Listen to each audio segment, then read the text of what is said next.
Bom dia, boa tarde, boa noite, povo de Deus.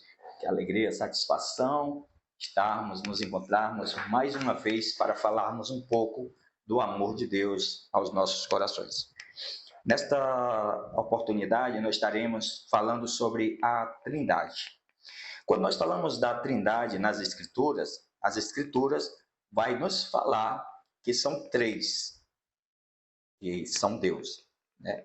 E quando nós estudamos as Escrituras, ela vai dizer que tem uma tripersonalidade da natureza divina. Então, são três naturezas divinas. Nós não estudamos a Trindade, nós nos deparamos com muitos ensinos. Então, é nisso que nós estaremos focando nesse momento, desfazendo alguns mitos, algumas crenças, baseando-nos na profundidade das Escrituras. Por exemplo, quando nós estudamos a personalidade de Deus, né, ele não é um triteísmo. O que seria o triteísmo?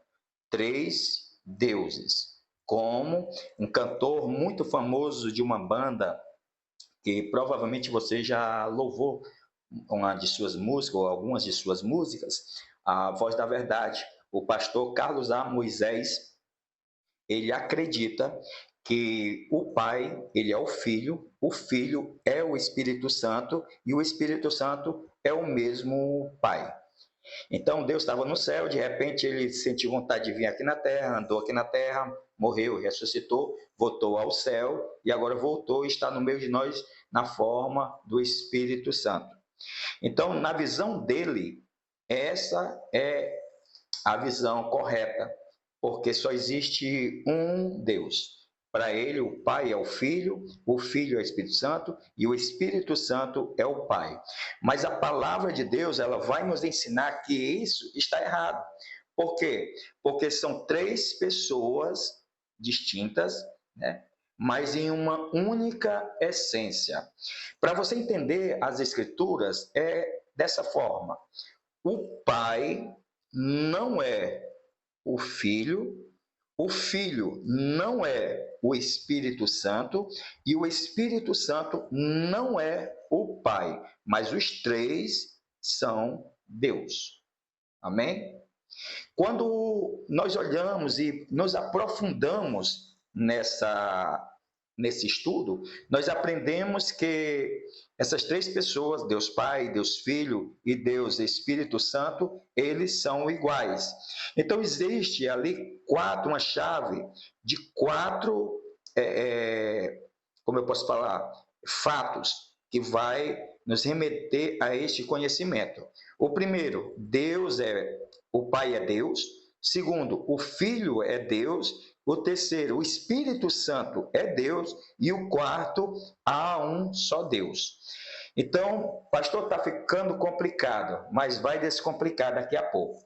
Quando você começar a entender as Escrituras, tudo vai ficar mais nítido, como água cristalina. Então, a igreja primitiva, ela acreditava, sim, sobre a doutrina da Trindade. Ela afirmava que o Pai, o Filho e o Espírito Santo, cada um possuía uma única e mesma natureza divina, embora de maneira diferente. A obra do Pai era uma, a obra do Filho era outra, e a do Espírito Santo é uma outra. Então, a igreja primitiva já tinha esta visão a respeito da doutrina. Mas quando nós falamos a respeito da doutrina da Trindade, ela no passado não era tão explorada como de uns séculos para cá, do século 8, século 9. Pois existe a doutrina da Trindade também, ela ganhou muita força e foi explorada e revelada aqui no tempo do Concílio de Nice, isso no ano 325 depois de Cristo. Neste ano, ali foi assumido a forma, né, da Trindade. Desenvolveu-se, a partir desse concílio, a doutrina da Trindade. Mas só que no ano 8 para o ano 9 é que esse ensino, essa doutrina, esse pensamento, essa teologia da Trindade, ela se fixou no credo atanasiano, Atanásio. Então, no século 8 e século 9, quando ganhou força e foi revelado a doutrina da Trindade nesse período. O que nós entendemos? Muitas pessoas, se você conversar com pessoas de seitas, pessoas que falam heresias, que não conhecem as Escrituras, eles vão dizer que a doutrina da Trindade não existe nas Escrituras, mas que foi criado e desenvolvido, né, ali no ano 325, ali no século 8, século 9, que foi desenvolvido esta doutrina. E isso eles falam achando que foi criada essa doutrina nesse período. Mas se eu pego esta caneta e solto, ela vai cair. Então, a doutrina, a lei da gravidade, como foi quando foi descoberta, ela, quando nós vemos, quando ela foi implantada no nosso mundo, a lei da gravidade, quando foi descoberto, ele descobriu ou ele criou a lei da gravidade. Se não falha a memória, Newton, né? Então, ele revelou ou descobriu a lei da gravidade. Sabemos que ele apenas descobriu. A lei da gravidade sempre estava lá. Tudo que sobe tem que descer. Da mesma maneira, no século 325 depois de Cristo, no Credo de Nice, apenas foi revelado algo que tinha nas Escrituras. E no século 8 e 9, ele ganhou muita força no credo atanasiano. Amém? A doutrina da Trindade nas Escrituras, ela vai lançar provas tremendas. Nós sabemos que Deus é Pai, mas vamos começar a estudar um pouco mais sobre as Escrituras. No Evangelho de João, no capítulo 6 e o versículo 27, vai dizer: trabalhai não pela comida que perece, mas pela comida que permanece, para a vida eterna, a qual o Filho do Homem vos dará, porque este, o Pai, Deus, e selou. Então, João, ele vai falar no capítulo 6, versículo 27, que Deus, ele é Pai, ou o Pai é Deus. Quando você vai para 1 Pedro, capítulo 1 e o versículo 2, ele vai também revelar que o Pai é Deus. Eleito segundo a presciência de Deus Pai, em santificação do Espírito Santo, para a obediência e aspersão do sangue de Jesus Cristo, graça e paz vos sejam multiplicadas. Que o Pai é Deus, todos sabem, todos concordam, todos aceitam de uma maneira tranquila. Mas o que a Bíblia vai nos ensinar a respeito de nosso Senhor e Salvador Jesus Cristo? A palavra de Deus também vai nos revelar que Jesus Cristo também, ele é Deus. Pastor, pois prove pelas Escrituras. Em João capítulo 1, versículo 1, vai dizer assim: no princípio estava com Deus e a palavra era Deus, né? Então, quando Deus, a palavra, ele vai revelar a Jesus Cristo, ele não revela Jesus Cristo simplesmente como um filho de Deus, revela ao nosso Senhor como Deus. Se você pegar em João capítulo 1, versículo 18, vai dizer: Deus nunca foi visto por alguém. O Filho unigênito que está no seio do Pai, esse o revelou. Então vai mostrar que Jesus Cristo ali, ele expressamente é o Deus Todo-Poderoso. Quando a Bíblia vai falar a respeito de Jesus como Deus, Não tem uma passagem mais emblemática, mais profunda do que quando Jesus morre e ressuscita. Quando Jesus morre e ressuscita, algo acontece. E o que aconteceu, pastor? Quando Jesus Cristo morre e ressuscita, ele aparece aos discípulos. E como toda igreja e ministério, sempre tem aqueles que nem sempre estão nos cultos e acabam perdendo as suas bênçãos.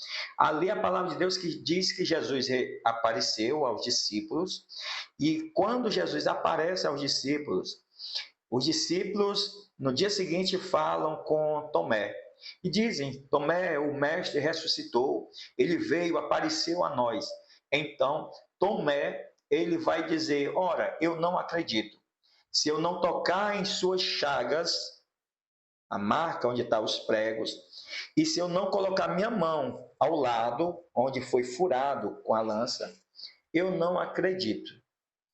E aconteceu que numa outra oportunidade, os discípulos estavam reunidos, agora sim, Tomé está reunido juntamente com os discípulos, estão todos lá no mesmo lugar, e ali, quando todos estão reunidos, o Senhor aparece. Quando o Senhor aparece, diz: Pai seja convosco. E ali o Senhor se dirige, caminha em direção a Tomé. Então ele vai dizer, ali no Evangelho de João, capítulo 20, versículo 28, Jesus vai dizer para ele, né? Põe, Tomé, teus dedos nas minhas chagas e tua mão no meu ferimento, ao meu lado. Então Tomé vai dizer essa expressão no versículo 28, não, Senhor meu e Deus meu. Ali Jesus vai dizer para ele: Tomé, tu acreditaste, tu creste porque tu me viste. Felizes são aqueles que não me viram e crerão. Então, quando nós vemos esse texto, Tomé, ele vai falar que Jesus é Deus, não Senhor meu e Deus meu. O interessante é que Jesus, depois que morre e ressuscita, ele não questiona a Tomé sobre a sua divindade. Ele não vai dizer para Tomé, por exemplo, não, Deus é só o Pai. Simplesmente ali está sendo reivindicado de Tomé o poder ali de nosso Senhor e Salvador Jesus Cristo, reivindicando a divindade ali de Tomé. Então, existe também as descrições a respeito da divindade de Jesus, né, veterotestamentárias, né, aplicadas a ele. Por exemplo, no Evangelho de Mateus, capítulo 3, e o versículo 3 vai dizer: porque este é o anunciado pelo profeta Isaías, que disse: voz do que clama no deserto, preparai o caminho do Senhor e endireitai as suas veredas. No capítulo 3 e o versículo 3 está dizendo algo para nós. Olha, escuta comigo, presta atenção nas escrituras. Ele vai dizer, vai falar sobre João Batista, que estava com a mensagem, a responsabilidade de preparar o caminho do Senhor. E então o texto que Mateus vai relatar é: preparai o caminho do Senhor. João Batista veio preparar o caminho do Senhor. O interessante é que quando Mateus registra esse texto, Mateus está trazendo uma referência, na verdade, do livro de Isaías, do capítulo 40 e o versículo 3.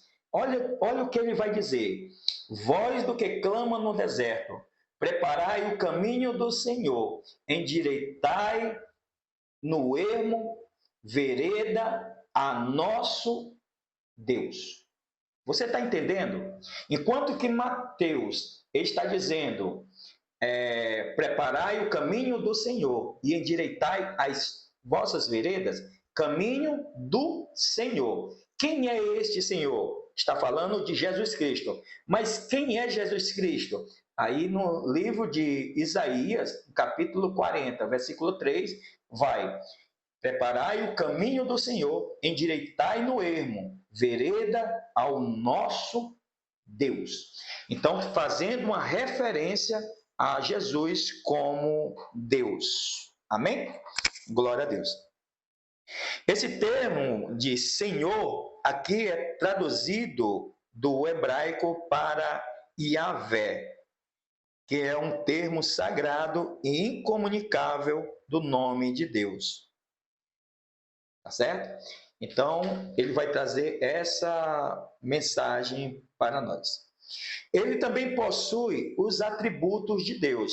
Sim, porque para ser Deus, tem que fazer coisas que só Deus pode fazer. Só Deus tem capacidade de fazer. Então, um dos atributos de Deus é a eternidade. Deus, Pai, é eterno. Sempre existiu, sempre existe e sempre irá existir. Então, um dos atributos de Deus é a eternidade. João, capítulo 1, versículo 1, vai dizer o quê? No princípio, no começo, era a palavra estava com Deus e a palavra é Deus. Então, primeiro atributo, eternidade. Então, Jesus, ele é eterno. Aqui está se referindo a Jesus como ser eterno. Glória a Deus. Nós também vamos ver aqui Jesus com a onipresença. Jesus, como Deus, ele precisa ser onipresente. Está em todo lugar, porque Deus Pai está em todo lugar. E aonde temos essa referência? Pelas Escrituras. Lá no Evangelho de Mateus, capítulo 28, versículo 20, diz: ensinando-os a guardar todas as coisas que eu vos tenho mandado. E eis que eu estou convosco todos os dias até a consumação do mundo ou dos séculos. Amém.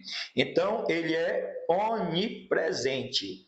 Mas uma das coisas também que nós temos que entender é que ele é onisciente, né? Então, Mateus 9, versículo 4, me atrapalha um pouco. Mas Jesus, conhecendo os seus pensamentos, disse: por que pensais mal em vossos corações? Então, os exemplos, né, provas que Jesus, ele é Deus, porque ele é eterno, ele está sempre presente, certo? 28, 20, ele tem a onisciência, ele sabe todas as coisas, como esse texto, conhecendo os pensamentos deles, disse: por que pensais mal em vossos corações? Mateus 9, versículo 4. Ele tem a onipotência. E aonde está a onipotência? Mateus 28, 18. Vai dizer: e chegando se Jesus falou-lhe dizendo: é-me dado todo o poder no céu e na terra. Então, ele tem todo o poder. Então, quem tem todo o poder, ele é Deus. Então, os atributos de Deus Pai, o Filho, nosso Senhor Jesus Cristo também tem. Ele é eterno, é onipresente, onisciente e onipotente. Então, esses são os atributos que o Pai tem, Jesus também tem.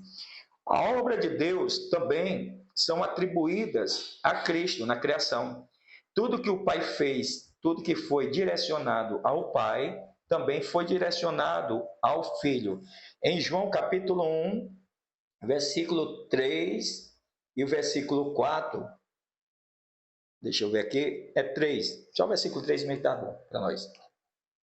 Todas as coisas foram feitas por ele, e sem ele nada do que foi feito se fez. Então, o Pai fez o mundo? Fez, glória a Deus. Mas também Cristo também fez. Toda a obra do Pai, atribuída ao Pai, também é atribuído ao Filho. Todas as coisas foram feitas por ele, e sem ele nada do que foi feito se fez. Outra, 1 Coríntios 8, versículo 6, também vai trazer uma menção sobre isso.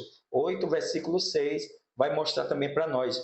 Todavia, para nós há um só Deus e Pai, o Pai de quem é tudo, e em quem estamos, e um só Senhor, Jesus Cristo, pelo qual são todas as coisas, e nós por ele. Então, tudo que é atribuído ao Pai também é atribuído a Jesus Cristo. Além de todas as obras serem ali atribuídas a Cristo, também ele dá sustentação, né, daquilo que foi feito. Então, a palavra de Deus vai dizer em Colossenses, capítulo 1, versículo 17, vai dizer o quê? Vai dizer assim: ele é antes de todas as coisas, e todas as coisas subsistem por ele. Também vai dizer que ele é juiz. João 5, 27. João 5, 27 vai dizer o quê? Olha o que Deus vai dizer. E deu-lhes poder de também exercer o juízo, porque é o filho do homem. Aí o versículo 28. Não vos maravilhei disto, porque vem a hora em que todos os que estão nos sepulcros ouvirão a sua voz. Versículo 29. E os que fizeram o bem sairão para a ressurreição da vida, e os que fizeram o mal para a ressurreição da condenação. No capítulo 25 de Mateus, capítulo 25, versículo 31 e o versículo 32 vai dizer: E quando o Filho do Homem vier em sua glória, e todos os anjos com ele, então se assentará no trono da sua glória, e todas as nações serão reunidas diante dele, e apartará uns dos outros, como o pastor aparta dos bodes as ovelhas. Então, quando nós vemos, ele sustenta todas as coisas e ele também é juiz, né? Então, ele julga com perfeição. Então, ele tem todo o poder. Também, quando nós vemos isso, ele, além de ter os atributos, eternidade, onipresença, onisciência, onipotência, ele, além de ser ali reconhecido e ter ali atributos, ou ser atribuído a ele, perdão, a questão da criação, além dele sustentar tudo em suas mãos, além dele ser juiz, nós vamos ver algo tremendo. Ele é adorado, né? Então, quem merece adoração a não ser Deus? E aqui nós vamos ver aqui o quanto que ele recebe honra e louvor. E essa honra e louvor, elas são devidas unicamente a Deus. Então, João 5, 23, olha o que o texto vai dizer. Para que todo honrem o Filho como honram o Pai. Quem não honra o Filho, não honra o Pai que o enviou. Então, a honra que é direcionada a Deus é a mesma honra que é direcionada ao Senhor. No capítulo 14, versículo 14 de João, ele vai dizer também algo que só Deus podia fazer. Se pedir de alguma coisa em meu nome, eu o farei. Então é coisa gloriosa saber que Jesus, ele tem toda a honra e glória, poder e majestade, ele é soberano, ele é tremendo. No livro de Atos dos Apóstolos, capítulo 7, versículo 59, vai dizer: E apedrejaram a Estevão, que em invocação dizia: Senhor Jesus, recebe o meu espírito. Então, honras, pedidos, glórias entregues a Jesus, onde os méritos também seriam do Pai. Então, Jesus é honrado ali diante, nas Escrituras, diante de tantos homens e mulheres que viveram no passado, como nos dias atuais, ele retém honra e glória que são devidos, né, ao Senhor. Louvor. Romanos, capítulo 10, versículo 9, também vai falar. Ele vai dizer algo muito maravilhoso também para as nossas vidas. A saber, se com a tua boca confessares ao Senhor Jesus e em teu coração credes que Deus o ressuscitou dos mortos, serás salvo. Então, louvor, glória, honra, né? Tudo aquilo que nós pedimos a Deus, Pai, pedindo a Jesus também será concedido, porque a ele recebe a honra, o louvor devido somente a Deus. Amém? Então nós poderíamos falar aqui, encher de versículos, para fortalecer mais o entendimento e o conhecimento da divindade de Cristo, mas como o tempo é nosso inimigo aqui na Terra, então nós teremos aqui falando também de uma outra pessoa que também é Deus, o Espírito Santo, né?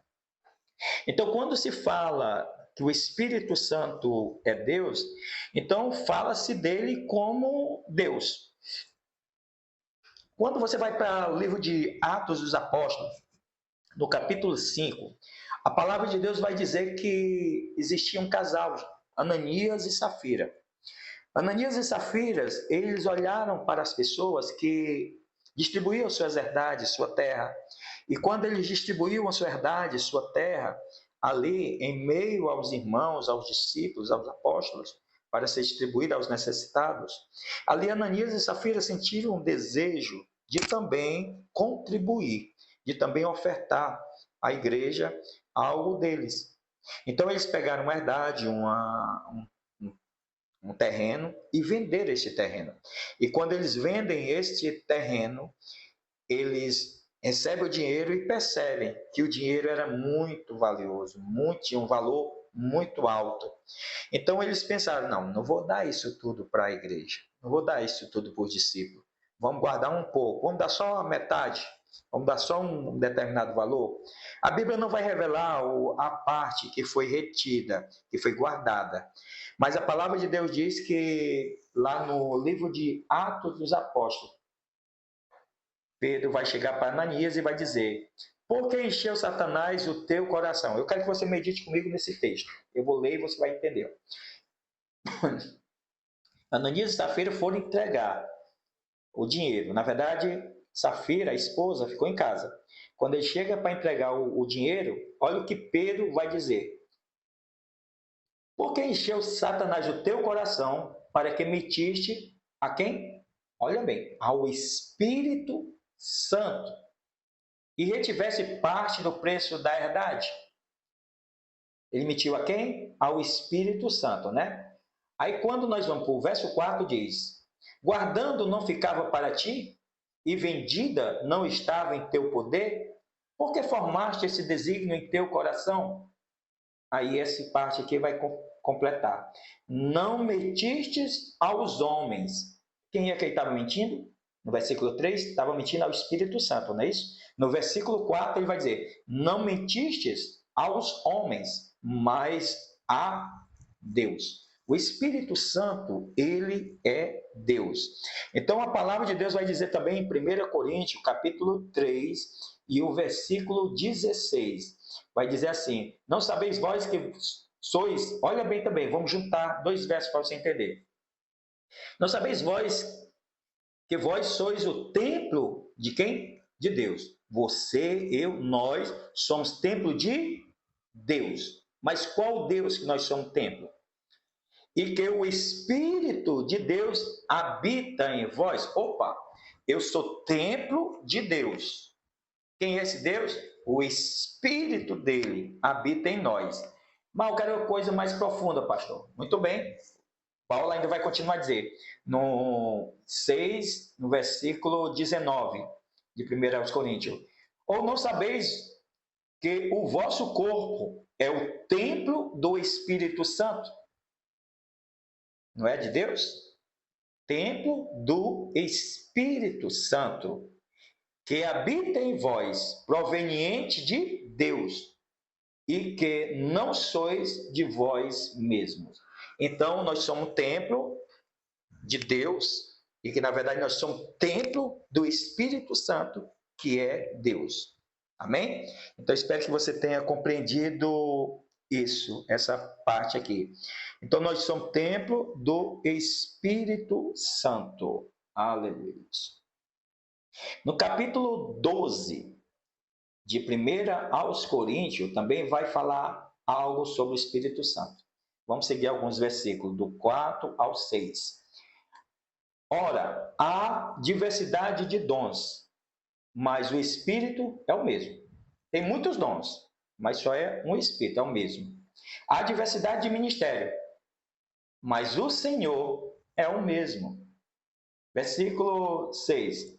Há diversidades de operações, mas é o mesmo Deus. É quem? O mesmo Deus que opera tudo em todos. Amém? Então, quando você vê essa passagem, você vai ver que o Espírito Santo ele é sempre falado, sempre mencionado nas Escrituras como Deus. Mas para ser Deus, ele não basta só falar que ele é Deus, tem que provar. Então, como eu posso provar que o Espírito Santo realmente é Deus? A gente prova pelos atributos de Deus. E quais são os atributos que são aplicados ao Espírito Santo? Um deles, antes de falarmos da onisciência, de presença, sobre a vida. Em Romanos, capítulo 8, versículo 12, vai dizer: porque a lei do Espírito de vida em Cristo Jesus me livrou da lei do pecado e da morte. Ele nos concedeu vida, nos livrando de uma condenação, de um problema muito sério. Em João capítulo 16 e o versículo 13 vai dizer: mas quando vier aquele Espírito de verdade, ele vos guiará em toda a verdade, porque não falará de si mesmo, mas dirá tudo o que tiver ouvido e vos anunciará o que há de vir. Então, aqui está mostrando que o Espírito, ele traz a vida, ele é a verdade. Mas também, mais do que isso, nós temos que entender que o Espírito Santo, ele tem os atributos. Vamos lá, Efésios 4:30 vai falar que um dos atributos dele é: e não entristeçais o Espírito Santo de Deus, no qual estáis selado para o dia da redenção. Olha, quando nós vemos esse versículo, abrir um parênteses antes de fazer um comentário, os testemunhos de Jeová, por exemplo, alguns dos testemunhos de Jeová, eles vão dizer que o Espírito Santo é só pneuma, é só um sopro. Mas o texto sagrado vai dizer o quê? Não entristeçais o Espírito Santo de Deus. Então, o que é que nós vemos? Nós vemos que o Espírito Santo, ele não é uma força, não é um vento, não é um sopro, porque tem sentimento, ele se entristece. Não entristeçais o Espírito Santo de Deus. Né? Então, em Efésios 4:30, ele vai falar sobre sentimentos, né? Está falando aqui. No Hebreus, capítulo 9, versículo 14. Hebreus 9:14. Diz assim: quanto mais o sangue de Cristo, pelo Espírito eterno, se ofereceu a si mesmo, imaculado a Deus, purificará as vossas consciências das obras mortais para servirdes ao Deus vivo.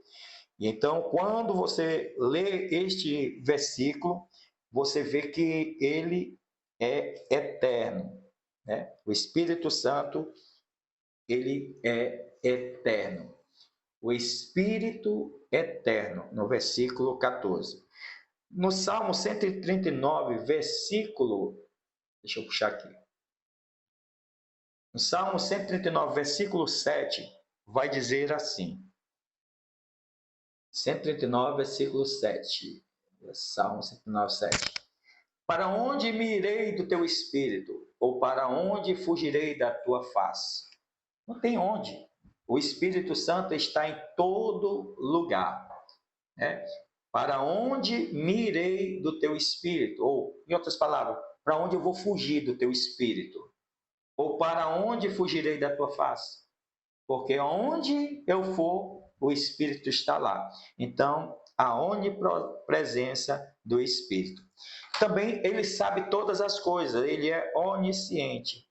1 Coríntios 12:11, o que é que diz? Mas um só é o mesmo Espírito, opera todas todas estas coisas, repartindo-a particularmente a cada um como quer. Então, ele tem a onisciência de fazer as coisas que ele quer, sabendo de tudo. Uma das coisas que nós observamos também, que ele é as coisas que é associado com Deus na fórmula batismal. Como assim? Por exemplo, quando você vai batizar alguém nas águas, indo batizando-as em nome do Pai, do Filho e do Espírito Santo. No batismo de Jesus, ali estava revelada a Trindade. Jesus na água, o Espírito Santo na forma de uma ave, de uma pomba, e ali ouviu-se o som do Pai, a voz do Pai, bramando do céu como uma voz de trovão, dizendo: Este é meu filho amado, em quem me comprazo, em quem eu tenho prazer. Também é revelado a Trindade ali através das bênçãos apostólicas, com o amor de Deus Pai, a graça de nosso Senhor e Salvador Jesus Cristo, as consolações, as virtudes e os dons do Espírito Santo de Deus repouse sobre o coração de cada um, desde agora e para todo sempre. Amém. Então, é também atribuída a ele, ao Espírito Santo, ali, a regra, a fórmula, né? Ou as coisas, os ritos, né? que sucedem na igreja nos dias atuais. Amém? Está dando para entender até aqui? Espero que sim, espero que Deus te abençoe. Então, por que no Antigo Testamento não se falavam tanto sobre a doutrina da Trindade? Por que não falavam? Isso se dá porque no Antigo Testamento correria um sério problema e perigo se fosse mal interpretado, né? Então, ele cairia no triteísmo, né? Numa idolatria, num problema muito sério se fosse colocado, revelado no passado. Então, as pessoas lá eram muito idólatras no passado. Então, eles iriam com certeza adorar 3 deuses, mas Deus não os revelou porque não queria que fosse essa idolatria no povo de Deus. Então, para nós foi revelado. No passado, como seria revelado o Senhor Jesus, o Espírito Santo? Então, o povo iria ter uma complicação muito grande, certo? Mas as passagens que aparecem e ensinam um certo tipo de pluralidade de Deus, vamos entender aqui. Existem passagens na palavra de Deus, nas Escrituras, no Antigo Testamento, que eles vão falar sobre a pluralidade de Deus. Ele vai falar ali, usar uma palavra Elohim, vai expressar uma pluralidade de Deus. Como assim, pastor? Não estou entendendo. É porque quando se fala de Deus, o termo que usamos para o emprego da palavra Deus é no singular, El. Para você entender, é mais ou menos assim. Ezequiel. O que quer dizer Ezequiel? Ezequiel. Ezequiel. O que quer dizer? Força de Deus.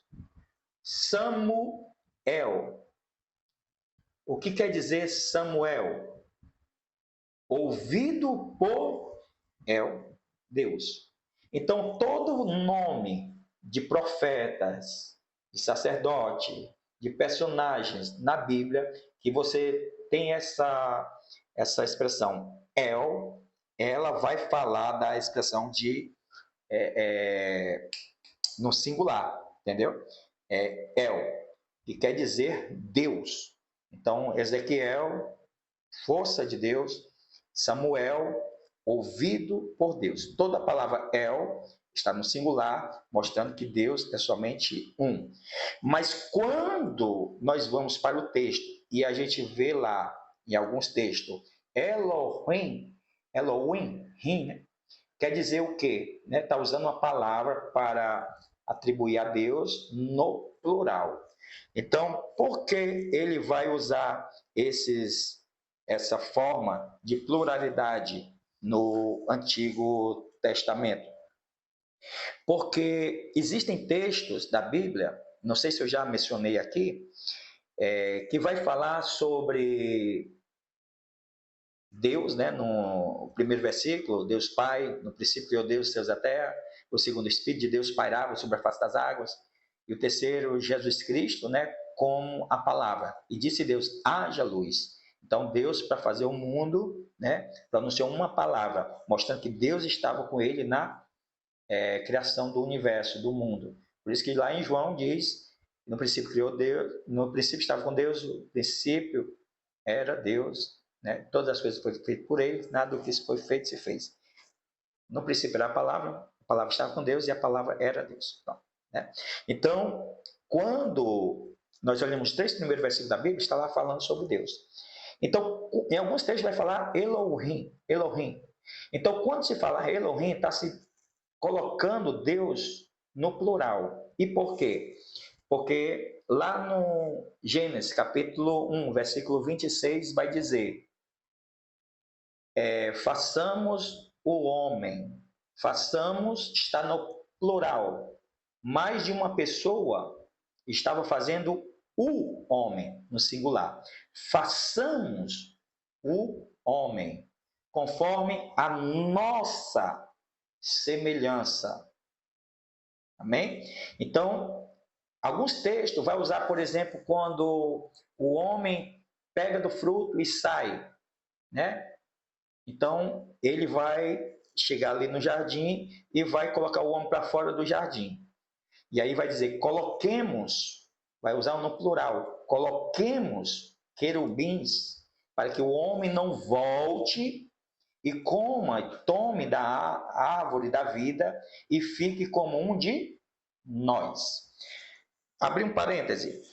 No Gênesis 1, 26, as testemunhas de Jeová, eles vão sempre falar que quando usa essa palavra no plural, está se falando dos anjos, que os anjos estavam ajudando Deus a fazer o mundo. Só que na minha Bíblia e na sua Bíblia, anjo não cria nada. A palavra anjo é mensageiro. Os anjos só são mensageiros de Deus. Então, anjo não tem poder de criar nada. Então, ali estava se referindo realmente à Trindade, Deus Pai, Deus Filho e Deus Espírito Santo. Então, Elohim é usado constantemente também ali na Torre de Babel, quando os homens começam a fazer ali uma torre, né? E ali quando estão fazendo aquela torre, Deus, desçamos, né? Para ver o que o homem está fazendo.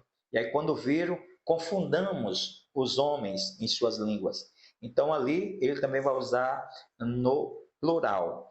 Mas quando se fala em Deus, é El, né?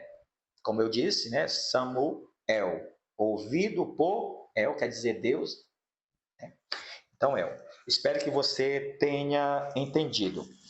Passagens relativas ao anjo do Senhor. Tudo que tem no Antigo Testamento é um reflexo para as coisas, apontam para Cristo, apontam para o futuro.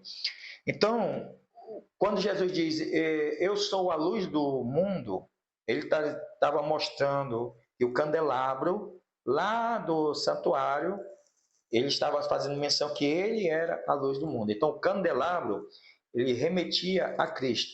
Quando o sacerdote entrava no templo, ali tinha os pães da preposição. E ali, aqueles pães também remetiam a Cristo. Eu sou o pão da vida. Então, tudo que você vê no tabernáculo apontava para Cristo. E uma das coisas, aqui em matéria de conhecimento, quando você lê nas Escrituras o anjo do Senhor, com o A maiúsculo, ali está se referindo ao próprio Jesus, o anjo do Senhor, né? Então, quando se referia por exemplo, quando Abraão estava em sua casa e ali Deus ia destruir Sodoma e Gomorra. Ali Deus se humanizou e foi para Sodoma, para levar juízo ali a Sodoma. Quando Jacó estava ali para atravessar o vale de Jaboque, quando estava ali para atravessar aquele vale, ele lutou com um homem, perguntou o que me solta, e aí ele perguntou qual é o teu nome, e ele disse, eu sou Jacó. Então aquele anjo, aquele homem, disse, tu não é mais Jacó, mas tu és Israel. E por quê? Porque tu lutaste com Deus. Quando você vai para outras referências aqui, por exemplo, Gideão está malhando trigo no lagar. Quando ele está malhando, ele olha e vê um homem, um anjo, embaixo de uma árvore. Então ali ele começa a dizer varão valoroso, valente e tal, começa a elogiar a Gideão. Gideão vai pedir provas tal, e então ali Gideão percebe que quem falava com ele era Deus. Então ele temeu, porque ninguém podia ver Deus e permanecer vivo.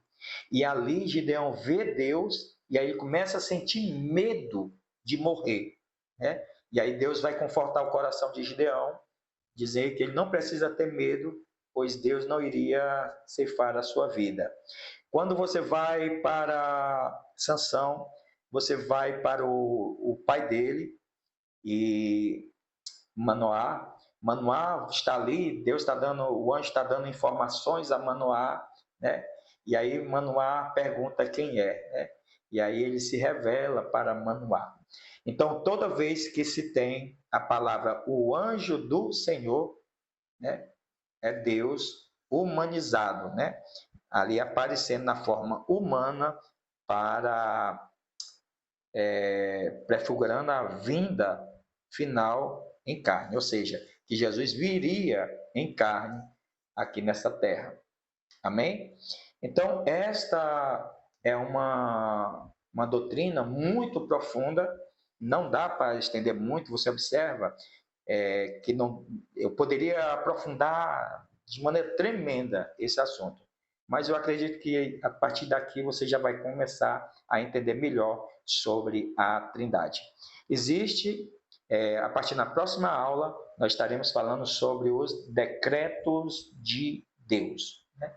Então, nós estaremos aprendendo um pouco sobre este assunto. Amém? Que Deus em Cristo te abençoe de maneira poderosa.